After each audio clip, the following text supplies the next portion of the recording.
നമ്മൾ പ്രണയിക്കുന്ന സമയത്ത് ഭയങ്കര പൈങ്കിളിയല്ലേ, ആണാവട്ടെ പെണ്ണാവട്ടെ.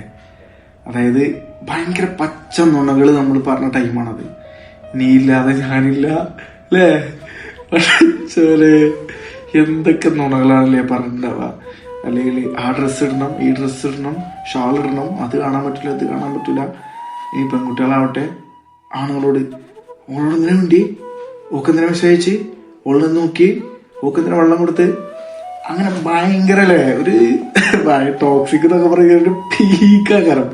പക്ഷെ സംഭവം എന്താ വെച്ച് കഴിഞ്ഞാല് അതൊരു ഭയങ്കര രസമായിട്ട് നമ്മൾ എൻജോയ് ചെയ്യും ആ സമയത്തൊക്കെ, പ്രണയിക്കുന്ന സമയത്ത്. പിന്നെ അതിന്റെ ഭയങ്കര വൾഗാരിറ്റി നമ്മൾ മനസ്സിലാക്കുക റിയലൈസേഷൻ മൊമെന്റ് വരുമ്പോഴാണ് അല്ലേ, നമ്മൾ നല്ല റിലേഷനൊക്കെ കാണുന്ന, അല്ലെങ്കിൽ നല്ല റിലേഷനിലേക്ക് നമ്മൾ എത്തുന്ന സമയത്ത്, അല്ലെങ്കിൽ നമ്മളൊരു ഭയങ്കര ആ സമയത്ത് മെച്യൂർഡ് ആയിട്ടുള്ള ആളുകളാണെങ്കിൽ പോലും അങ്ങനെ ആയിരിക്കും. പക്ഷെ അതിൻ്റെയൊക്കെ മോശപ്പെട്ട് ഭയങ്കര ഒരു മാഡ്നെസ് നമ്മൾ പിന്നീട് റിയലൈസ് ചെയ്യുക അല്ലേ.